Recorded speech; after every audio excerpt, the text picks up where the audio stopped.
रास्का channel में आपका स्वागत है। आज मैं बताने जा रही हूँ कि ईश्वर की प्राप्ति कैसे हो। आप ध्यान द्वारा ईश्वर को कैसे प्राप्त कर सकते हैं। ईश्वर की प्राप्ति का अर्थ है ईश्वर को महसूस करना, उनको जानना और उनको समझना।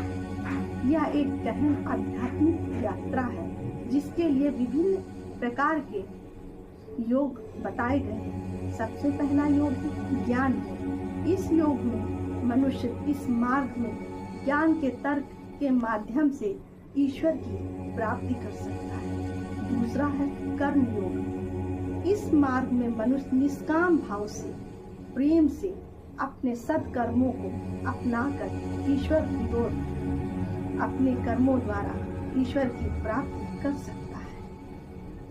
और भक्ति योग। भक्ति का मार्ग, भक्ति में तो सारा संसार ईश्वर में डूबा हुआ है।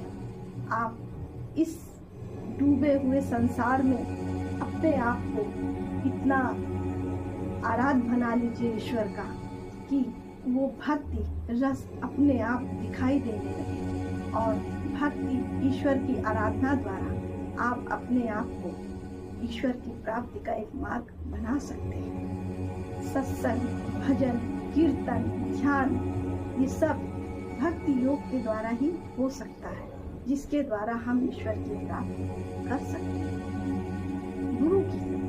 गुरु की कृपा से मनुष्य को सही दिशा, सही मार्ग का ज्ञान होता है, जिसके द्वारा हम ईश्वर की प्राप्ति का एक आसान सा तरीका अपना सकते हैं।